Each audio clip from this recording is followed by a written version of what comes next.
Well, Leviticus chapter 16, that's the whole climax of Leviticus. That is the apex of what it's all about. It's called the Day of Atonement. In Hebrew, that's Yom Kippur. And Jews still honor Yom Kippur today, although they don't have a temple to do all this stuff. It's a Jewish holy day. You wouldn't tell a Jewish person, Happy Yom Kippur, the same way we'd say Happy Easter. Because it wasn't a happy day. It was one day that they were solemn, that they were meditating on how God's dealing with their sin problem. So it was one day they don't really celebrate.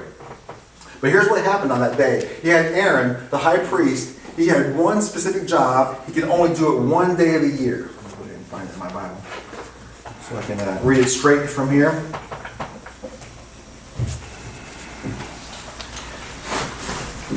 Genesis, Exodus, Leviticus, right? The third book of the Bible. Marked out. What verse was I going to start in?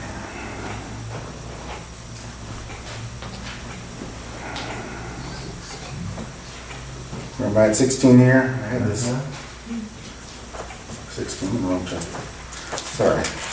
My notes fell out of place. There we go. Chapter 16, verse 11. It says, "And Aaron shall bring the bull of the sin offering, which is for himself, and make atonement for himself and for his house, and shall kill the bull that is a sin offering, which is for himself." So whatever he had to do it twice. First time, he had to do it for himself. Because unlike Jesus, Aaron wasn't perfect. You can read about some of Aaron's sin. He had to make atonement for himself before he could do the rest of his work. "Then he shall take a censer full of burning coals of fire from the altar of the Lord, which is in his hands, full of sweet incense, beaten fine, and bring it inside the veil." So now he's going inside the veil, where nobody goes, right? They had their temple, right?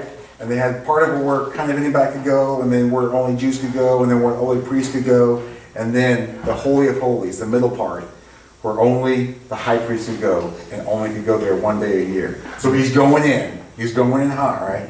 He's going behind the veil to make atonement first for himself. "And he shall put the incense on the fire before the Lord, that the cloud of incense may cover the mercy seat that is on the testimony, lest he die." There was a big concern. If he didn't do something right, he may die while he's in there. And there's these legends that maybe they tied some bells to his ankles to make sure he was still alive so they could hear him, or maybe they tied a rope to his foot so he could pull him out. That's not in the Bible, but they could have done something like that just in case he died, because that was a concern. If he didn't do everything right. "He shall take some of the blood of the bull and sprinkle it with his finger on the mercy seat on the east side, and before the mercy seat he shall sprinkle some of the blood with his finger 7 times. And then he shall kill the goat of the sin offering, which is for the people." So this is round 2. First for himself, now for the people. Which is for the people. "Bring his blood inside the veil, and do with that blood as he did with the blood of the bull, and sprinkle it on the mercy seat and before the mercy seat. And he shall make atonement for the holy place, because of the uncleanness of the children of Israel, and because of their transgressions, for all their sins. And so shall he do for the tabernacle of meeting, which remains among them in the midst of their uncleanness." So this is what, when Hebrews is talking about a high priest, this is what the Jews would have been thinking about. We had this high priest. He lived down in Jerusalem. And by this time in history, they had a different high priest every year. If that was your role, if you were born into the right family, and you were selected to be a high priest, you would do it for 1 year, would serve as high priest, would do your thing, and then another priest would take over for the next year. So we have a high priest. But the writer of Hebrews is saying we have a great high priest. And how far has he passed? It says he's passed through the heavens. Whereas Aaron, the original high priest, passed through the veil, which was a big deal. This high priest, Jesus, has passed through the heavens. And we have him. So let us do what? Let us hold fast to our confession. Now, what's the confession? Anybody make a confession lately? Jesus is God. There you go. It's a confession of faith. Now, as a Catholic, I was taught, well, confession means you sit in this little box and you tell the priest what you did, and he tells you the penance. Or if you're in a courtroom, a confession may be, I confess to a crime, right? But in the religious sense, it's what you just said. It's our confession. It's our belief. It's our creed. You know, I go to a Baptist church. We don't stand up and recite a big creed, and you guys don't either. But some churches do, and that's fine. But basically, what it's saying is hold fast to our confession. Hold fast to our creed. That Jesus is our high priest.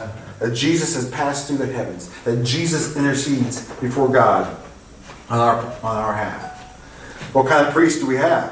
Well, verse 15 says, "For we do not have a high priest who cannot sympathize with our weakness, but in all points was tempted as we are, yet without sin." You know, Jesus was tempted just as much as we are. Maybe not the exact same ways. I mean, I drive home from work, I may be tempted to drive a little too fast, right?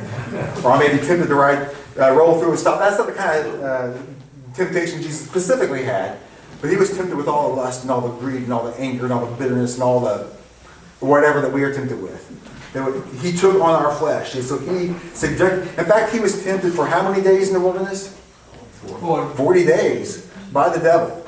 Now, it doesn't take the devil 40 days to get me to sin, right? You know, I'm good if I can make it 40 seconds without sinning when he's after me. Especially when I'm hungry. And Jesus was fasting for 40 days, right? Yes. Anybody find yourself a little bit more susceptible to temptation when you're hungry, right? Yeah. So Jesus was successful in resisting temptation when he was hungry, when the devil was honing in on him. Where Adam, our father, failed. He was in the garden. He had no excuse. He had all the food he wanted. And one little temptation, him and he blew it.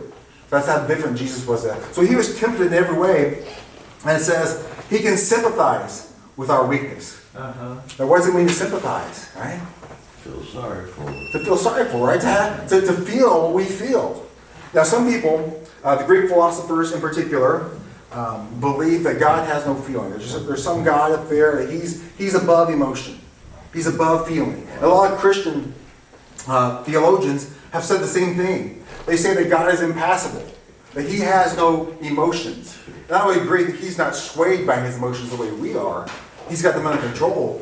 But I totally disagree. I think they're out to lunch when they say that God is without emotion. I made a little list here that I got from the website of just examples where God shows emotion. 1 John 4:8 says God is love. Now, love isn't just an emotion, but it has an emotional aspect to it, right? And then Zephaniah 3:17 says, he will rejoice over you with gladness. He will quiet you by his love. He will exalt over you with loud singing. Sounds emotional to me, right? Nothing wrong with some emotion. And then Judges 2:18 says, for the Lord was moved to pity by their groaning because of those who afflicted and oppressed them. So he has pity. There's an emotional aspect of that too. Isaiah 62:5 also says, God will rejoice over you. And then Genesis 6:6, we see the dark side of his emotion. It says, and the Lord regretted that he had made men on earth, and it grieved him to his heart. We can actually grieve God and trigger that emotion. And Proverbs 6:16 says, there are 6 things the Lord hates. And then it mentions 6 particular sins that really get under his skin, and really get an emotional response from him. Perhaps the most well-known is the shortest verse in the Bible. Anybody recite the shortest verse in the Bible for me? Jesus wept. Jesus wept, right? He wept at Lazarus' funeral, right? That shows that he was completely human. When he took on the same flesh that we took on, he agreed to go with the same emotions that we went through. Even though he knew Lazarus was going to rise from the dead, he still wept at the death process, right? When he was around the other grievers. It moved him. But actually, I found 3 times in the Gospels where Jesus wept. It wasn't just then. It was also in the day we honor today, of Palm Sunday. After he rode into Jerusalem, was being hailed as the Messiah, they were singing, blessed is he who comes in the name of the Lord. He gets into Jerusalem and he weeps because the people don't get it. He appreciates their excitement and their enthusiasm, but they're looking for a political leader, a military leader, a leader that's going to make their country great again, to borrow a modern phrase. But that's not the kind of Messiah he came to be, at least not in his first coming. He came to deal with their sin problem. They weren't ready for that. So he weeps and says, oh, Jerusalem, Jerusalem, how I've wanted to gather you, but you were not willing. And then he weeps again in the garden before he was arrested. He was weeping so bad it was like blood was just coming out of his skin, like out of his glands, his pores and stuff. Extremely emotional. So this is one of the things that separates Yahweh from the Greek gods. And from this impassible God that some theologians have come up with. So, back to Hebrews, where we're supposed to be. It says, for we do not have a high priest who cannot sympathize with our weakness. When he can sympathize with us, he gets it. When we're tempted, he gets it. When we're disappointed, he gets it. When we're betrayed by a friend, does Jesus know something about that? Yeah, he gets it. When we're abandoned by our friends, does Jesus know something about that? When we're grieving, Jesus gets it, right? So it says, we don't have a high priest that cannot sympathize. He knows what we're going through. That's a good thing to have a man in heaven, especially a man in heaven who gets us, right? If I'm sending somebody somewhere to represent me, I want to know he understands me. So isn't it great that we have such a great high priest? Amen. That's right. I'm Baptist. I like to hear amen every time, so I appreciate it. I appreciate some amens out there. That's awesome. It says, so what are we going to do with this? This last verse says, let us therefore come boldly to the throne of grace, that we may obtain mercy and find help, find grace in our time of need. How do we come to God? Knowing that we have a man in heaven. We come boldly, right? We don't come, God, I know you probably don't want to hear my prayers. God, I know you got better things to do. I know you got bigger fish to fry. No. We come boldly. Amen. Knowing that we have a sympathetic high priest. Yes. Knowing that God doesn't owe us anything. He doesn't have to give us everything or anything we ask. But we can't expect him to listen to us. We can't expect him to hear us out. And we can't expect him to sympathize with us. What a great high priest we have. Amen. Yeah. So think about that as we have our time of invitation. We're going to have another song. And I encourage you maybe stand up during the song. I like to stand in while we sing sometimes. But if you want to come forward during the song and pray where you're at and internalize these things. If you're one of those people who maybe you've gone to church all your life, call yourself a Christian all your life, but you've never internalized faith in Jesus Christ. Yes. Today's the day of salvation, right? Amen. You can do that. If you need help, just come. I'll be glad to help you through that process. I've helped you that before. But if you are a Christian and you're like, man, what am I doing? I got access to God through a high priest, and I'm not using that. You can pray about that too.